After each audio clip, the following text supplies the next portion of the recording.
There is a profound irony at the heart of the Fairchild Republic, A-10 Thunderbolt II, a machine that has become the most beloved aircraft of the American infantrymen, and perhaps the most resented airframe within the upper echelons of the United States Air Force. It is an aircraft built around a gun so massive that the fuselage essentially serves as an accessory to the weapon, a plane designed to fly low and slow in an era obsessed with speed and altitude, and a survivor that has outlived every attempt by its own generals to send it to the boneyard.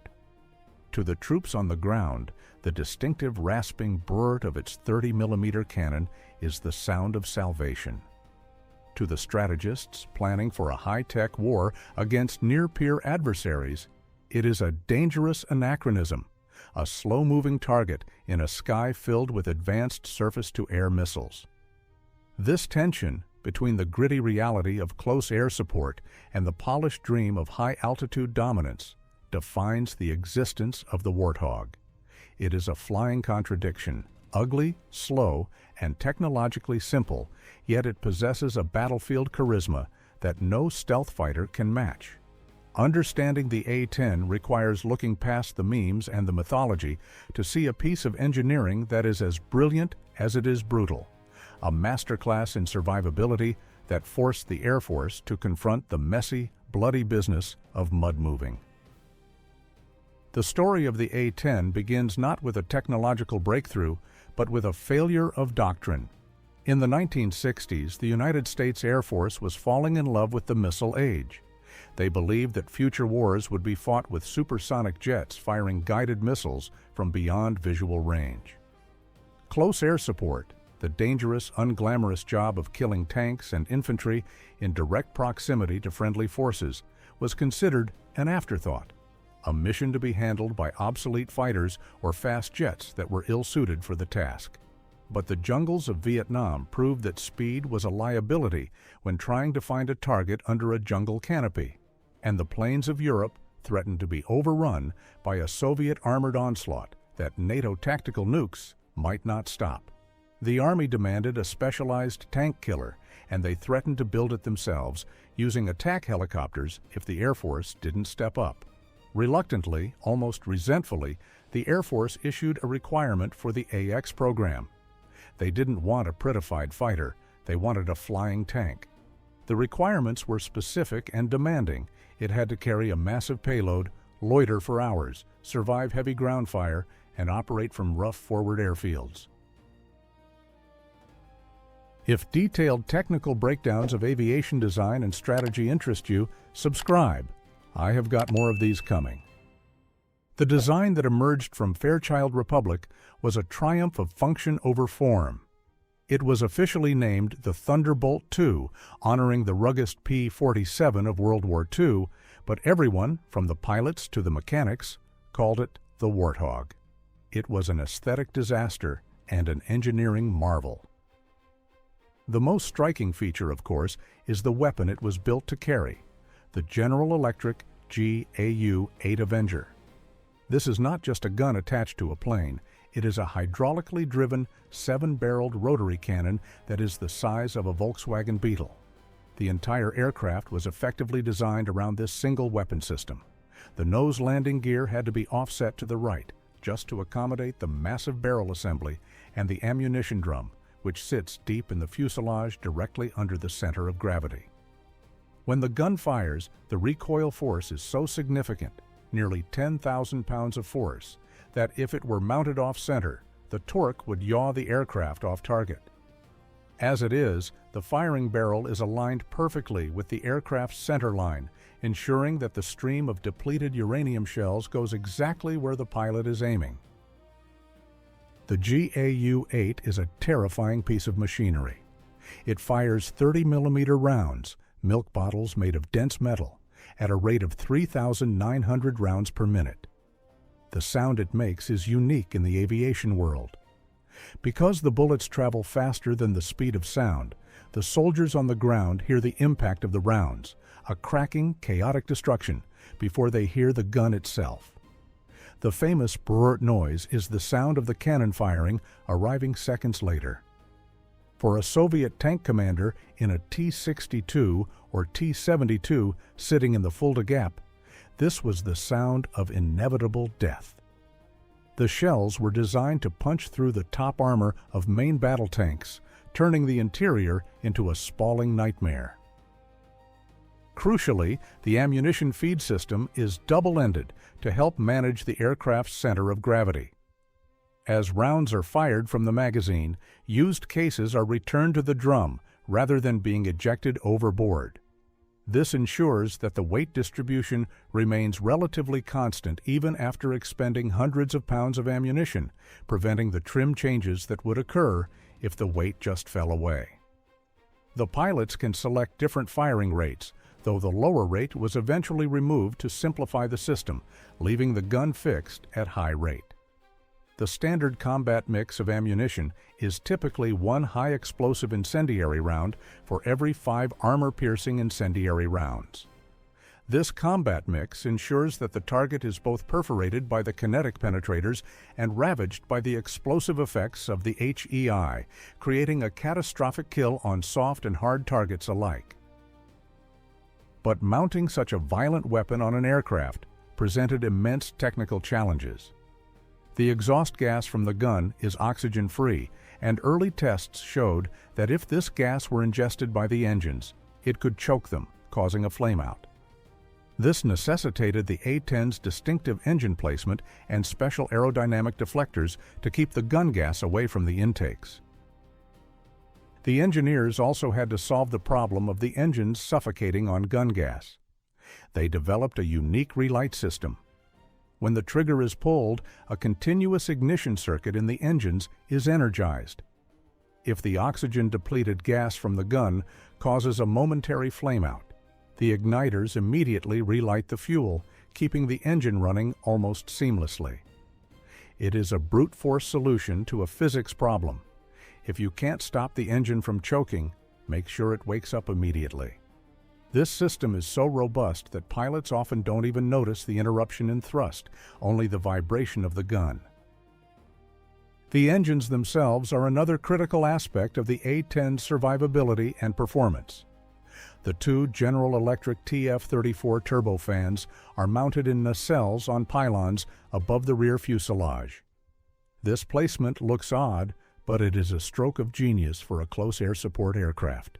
By placing the engines high and shielding them with the tail structure and the wing, the designers reduced the aircraft's thermal signature as seen from the ground, making it harder for shoulder-fired infrared missiles like the SA-7 or the Igla to lock on. Furthermore, the exhaust is mixed with cool bypass air, further reducing the heat bloom. If a missile does track, the high mounting means that an explosion is less likely to damage the flight control surfaces or the fuel tanks located in the wings and fuselage. The engines are also widely separated, so a hit that takes out one engine is unlikely to send shrapnel into the other. The A-10 can fly and even climb on a single engine, limping home with half its propulsion gone. But survivability in the A-10 goes far beyond engine placement. The pilot sits inside a titanium bathtub, a welded structure ranging from ½ an inch to 1½ inches thick. This armor protects the pilot from ground fire up to 23 millimeters. The canopy is bullet-resistant. The flight control systems are tripled redundant. There are 2 independent hydraulic systems, and if both of those are shot away, a catastrophic failure that would doom almost any other jet. The A-10 has a third mode, manual reversion. In this mode, the pilot is physically moving the control surfaces using a system of cables and cranks, like a World War I biplane. It is heavy, exhausting work, requiring immense physical strength to wrestle the stick, but it allows the pilot to keep the plane flying when all the fluid has bled out. There are famous photos of A-10s returning from missions in Iraq with massive holes in the wings, stabilizers shredded, and hydraulic lines severed, brought back by pilots flying on cables and adrenaline. The wing of the A-10 is straight, thick, and massive. In an age of swept wings for supersonic speed, the straight wing seems regressive, but for close air support, It is perfect. It generates tremendous lift at low speeds, allowing the Warthog to loiter over the battlefield for long periods, circling patiently while waiting for targets. It also provides excellent maneuverability at slow speeds, allowing the pilot to make tight turns to re-attack a target or stay below the weather in narrow valleys. The large wing area also allows for a massive payload. Underneath those wings are 11 hardpoints capable of carrying 16,000 pounds of ordnance, bombs, Maverick missiles, rocket pods, and electronic countermeasures. The A-10 is a bomb truck capable of delivering a staggering amount of high explosives with precision.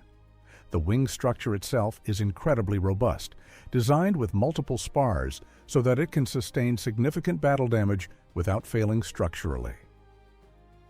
The landing gear is another nod to the rugged reality of forward operations. The main wheels protrude slightly from the fairings even when retracted. This is intentional. If the hydraulic system fails and the gear cannot be lowered, the pilot can land the aircraft on its belly, and the protruding wheels will take the brunt of the impact, protecting the underside of the fuselage and minimizing damage. The gear is designed for rough, unpaved strips, allowing the A-10 to operate from austere bases close to the front lines, reducing the response time when troops are in trouble. Every inch of the aircraft screams functionality. There are no smooth lines for the sake of aesthetics. Every rivet, every pod, every angle is there because it helps the machine kill tanks or survive getting shot at. However, the sheer durability of the airframe often masks the fact that for much of its life, the A-10 was technically rudimentary. The early A-10 Alpha models were extremely basic. They lacked sophisticated avionics, relying on the pilot's eyeballs and a pair of binoculars to find targets. There was no autopilot, no advanced targeting pod, and no moving map display. The pilot was navigating with paper charts on his knee, looking out the window for the smoke of friendly markers or the flash of enemy muzzle fire. This made flying the A-10 an incredibly demanding task. The pilot had to fly the plane low to the ground, avoiding terrain and obstacles, while simultaneously searching for camouflaged targets, managing radios, and avoiding enemy fire. It was a high workload environment that required a special breed of aviator. The lack of night vision capability meant the early A-10 was largely a day-only fighter, limiting its utility in the 24-hour battle space of modern war. Knowing what you now know about its performance and the trade-offs made for survivability over speed, do you think the design approach was worth it, or should the Air Force have pursued faster platforms earlier? Share your thoughts below. The operational history of the A-10 is where the theory of its design met the brutal reality of combat. Its baptism of fire came during the Gulf War in 1991. The Air Force had spent the decade prior trying to replace the A-10 with a modified F-16, arguing that the Warthog was too slow to survive in a high-threat environment. But when the Iraqi tanks rolled into Kuwait, the A-10 was the only aircraft capable of doing the heavy lifting. The Warthogs ravaged the Iraqi armored divisions. They destroyed thousands of tanks, armored vehicles, and artillery pieces. The Maverick missile, a television-guided anti-tank weapon, proved to be a lethal companion to the GAU-8 gun. The A-10 pilots would use the missile's seeker head as a makeshift telescopic sensor to identify targets from a distance before closing in for the kill. But Desert Storm also exposed the vulnerabilities of the Warthog. Flying low and slow meant they were in the heart of the enemy's anti-aircraft artillery and shoulder-fired missile envelope. Several A-10s were shot down or heavily damaged. The Air Force commanders, worried about the loss rate, restricted the A-10s from operating in certain high-threat zones. The psychological impact on the Iraqi troops, however, was undeniable. Iraqi prisoners of war later recounted their terror of the whispering death and the devastating sound of the gun. One captured commander stated that while they feared the F-111 for its bombs, they were paralyzed by the A-10 because it lingered. It stripped away their will to fight simply by being present. The Maverick missile played a starring role alongside the gun. The A-10 could carry up to 6 AGM-65 missiles, although typically it carried 2 or 4 to save weight. These missiles came in television-guided or infrared-guided variants. In the days before targeting pods, A-10 pilots would use the high-magnification seeker head of the Maverick as a poor man's FLIR. They would activate the missile while still on the rail, slaving its seeker to their HUD, and use the grainy green video feed on their small cockpit monitor to scan the desert floor for heat signatures. It was an improvised tactic that allowed them to spot tanks from miles away, well outside the range of their own eyes. Once a hot spot was found, they could lock the missile, fire, and turn away, or use the visual cue to roll in for a gun run. This synergy between the long-range missile and the short-range cannon made the Warthog a flexible hunter-killer. The A-10 had proven its worth, buying itself a stay of execution, but the debate about its survivability never truly went away. The wars in Afghanistan and Iraq in the 2000s saw a different kind of war for the A-10. Instead of massive columns of Soviet-style armor, the enemy was often a scattered insurgency hiding in complex terrain or urban environments. The mission shifted from tank plinking to danger-close air support for small units of special forces or infantry pinned down by ambush. Here, the A-10's ability to loiter became its greatest asset. Fast jets like the F-16 or F-15 Echo could arrive quickly, drop their bombs, but then they had to leave to refuel. The A-10 could stay overhead for hours, acting as a guardian angel, watching over the troops, scanning for movement, and providing a continuous presence that suppressed the enemy. The sound of the jet alone was often enough to stop an attack. However, the lack of advanced systems in the Alpha model became a critical liability in these conflicts. In the chaotic fog of counterinsurgency warfare, distinguishing between friend and foe at 300 knots is incredibly difficult. There were tragic incidents of friendly fire where A-10s, relying on visual identification, strafed coalition vehicles or positions. The most infamous incident involved the death of a British soldier and the wounding of others when American A-10 pilots misidentified their convoy. These events underscored the desperate need for modernization. The days of the pilot looking out the window with binoculars were over. They needed the digital awareness of the modern battlefield. This led to the A-10 Charlie upgrade, the Precision Engagement Program. This was a massive overhaul that finally brought the Warthog into the 21st century. It gave the aircraft a glass cockpit with multifunction displays, allowing the pilot to see a digital moving map with the positions of friendly forces clearly marked. It integrated the helmet-mounted cueing system, allowing the pilot to simply look at a target to cue sensors or weapons. Most importantly, it added the ability to carry advanced targeting pods like the Sniper or Lightning. These pods gave the pilot high-definition thermal imagery with powerful zoom capabilities. Suddenly, the A-10 pilot wasn't just guessing at shapes in the desert. They could see a man holding an AK-47 from miles away at night through smoke. They could designate targets for laser-guided bombs with pinpoint precision. The A-10 Charlie became a smart weapon platform that retained the brute force of the gun. The integration of the SADL, or Situation Awareness Data Link, was another game-changer. This allowed A-10s to communicate digitally with ground troops and other aircraft, sharing target data instantly. A Joint Terminal Attack Controller on the ground could digitally send a 9-line brief directly to the pilot's display, reducing the risk of miscommunication and speeding up the kill chain.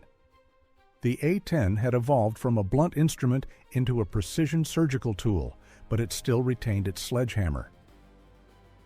Despite these upgrades, the Air Force's desire to retire the A-10 persisted. The arguments were financial and strategic. The Air Force leadership argued that the A-10 was a niche capability, a single-mission aircraft in a multi-role world. They pointed to the rising threat of advanced Russian and Chinese air defense systems, double-digit SAMs like the S-300 and S-400, that would make the airspace lethal for a non-stealthy subsonic jet. They argued that the budget used to maintain the aging A-10 fleet should be diverted to buy more F-35 Lightning IIs, the stealth fighter intended to replace nearly everything in the inventory. The F-35, they claimed, could do close air support using its stealth and advanced sensors to drop glide bombs from high altitude, safe from enemy fire. This triggered a furious political battle. Members of Congress, particularly those with bases in their districts or with military experience, fought tooth and nail to save the Warthog. They argued that close air support is not just about dropping a bomb. It's about the psychological impact, the ability to fly low enough to observe the battlefield with the human eye, and the capability to perform shows of force that scare the enemy without firing a shot. They pointed out that a pilot at 20,000 feet in an F-35 is detached from the gritty reality on the ground in a way that an A-10 pilot at 500 feet is not. The A-10 pilots are culturally distinct. They trained specifically for the CAS mission. They know the language of the grunt. They understand the flow of a ground battle. Replacing the plane, the advocates argued, would mean losing that institutional knowledge and culture. The debate highlighted a fundamental philosophical divide. Is the future of war entirely about high-tech, beyond visual range engagement, or will there always be a need for the mud fighter? The war in Ukraine has provided mixed data points. We have seen that slow-moving aircraft like the Su-25, the Soviet equivalent of the A-10, suffer heavy losses against modern man-portable air defense systems. The sky is indeed becoming more dangerous. Yet we also see that when the battle lines stagnate and troops are dug in, the need for precise, sustained firepower remains. The A-10's defenders argue that while it might not be suitable for the opening day of a war against China, it is indispensable for the dirty wars that inevitably follow, or for conflicts in permissive environments where the enemy has limited anti-aircraft capability. The A-10 has also found new roles. It has been tested as a maritime strike platform, using its gun and missiles to attack swarms of small boats. It has been used for combat search and rescue, acting as the Sandy commander, coordinating the rescue of downed pilots while suppressing enemy fire to protect the helicopters. This role capitalizes on its endurance and communication suite. The aircraft's ruggedness means it can operate from highway strips or damaged airfields, a crucial capability in a major conflict where main air bases might be destroyed by ballistic missiles. The physical sensation of flying the A-10 is described by pilots as mechanical and connected. It doesn't have the fly-by-wire smoothness of an F-16. You feel the air. When the gun fires, the entire airframe vibrates violently. The smoke from the gun washes over the canopy, briefly obscuring the view. The smell of cordite enters the cockpit. It attacks the senses. The pilot is working hard, managing energy, watching the terrain, coordinating with the ground. It is a visceral flying experience. The cockpit is spacious, sitting high up to give that excellent over-the-nose visibility. The bubble canopy offers a panoramic view, essential for keeping track of the chaos below. Even the firing button is distinct, a two-stage trigger where the first detent activates the stabilization system and the second unleashes the Avenger. One specific feature that often goes unmentioned, but is vital to the A-10's operation, is the PAVE penny pod tracking system used in older models, now largely superseded, but part of its history. It was a passive laser spot tracker that detected laser energy reflected off a target designated by ground troops. It didn't emit a beam. It just saw the sparkle of a laser designator. It was a simple, rugged way to get the pilot's eyes on the target. This philosophy of simple but effective permeates the entire aircraft. The fuel tanks are self-sealing and filled with reticulated foam to prevent explosion and sloshing. The hydraulic lines are routed on opposite sides of the fuselage to prevent a single hit from severing all control. The maintenance crews love and hate the A-10. They love it because it is honest. Everything is accessible, battle damage repair is straightforward, and the systems are mechanical enough to be fixed with a wrench and a hammer in the field if necessary. They hate it because it is old. Cracks in the wings, corrosion in the longerons, and the wear and tear of decades of hard flying take their toll. The recent rewinging program, which replaced the wings of a significant portion of the fleet with brand new units, gave the Warthog a new lease on life, extending its serviceability potentially into the 2030s. This investment suggests that despite the rhetoric, the Air Force knows they cannot easily replace what the A-10 brings to the fight. Comparing the A-10 to its contemporaries reveals its uniqueness. The Su-25 Frogfoot is the closest analog, a rugged Soviet ground attacker. But the Frogfoot is smaller, faster, and lacks the massive gun and the extreme redundancy of the Warthog. The Harrier offers vertical takeoff but has a fraction of the payload, range, and armor. The F-35 offers stealth and sensor fusion but lacks the payload, loiter time, and psychological impact. The A-10 stands alone. It is a specialist in a world of generalists. The legacy of the A-10 is complicated. It proved that a plane designed for a specific, seemingly obsolete mission could dominate the modern battlefield if used correctly. It showed that survivability is not just about not getting hit, it's about surviving the hit. It created a culture of close air support that saved countless lives. The pilots who fly it wear the hog patch with a mixture of pride and defiance. They know they are flying a dinosaur, but they also know it's a dinosaur with very sharp teeth that hasn't found its asteroid yet. Eventually, the A-10 will retire. Metal fatigues, threats evolve, and budgets crunch. When the last Warthog flies to the boneyard at Davis Mountain, it will mark the end of an era. We will likely never see another aircraft built around a gun. We will never see another fighter where the pilot sits in a titanium bathtub. The future belongs to drones, stealth, and missiles. But for the soldiers who have been pinned down in a ditch in the Korangal Valley or a street in Fallujah, looking up to see that ungainly, cross-shaped shadow and hearing that terrifying, beautiful brrrt, the A-10 will always be the greatest aircraft ever built. It wasn't pretty, it wasn't fast, and it wasn't high-tech. It was simply, undeniably effective. In the end, the A-10 Thunderbolt II is more than just a sum of its parts, the gun, the armor, the engines. It is a symbol of a commitment to the soldier on the ground. It is an aerial promise that when things are at their worst, when the enemy is closing in, help is coming, low and loud. If you found this analysis useful, a like helps more people discover these deep dives. Thanks for watching.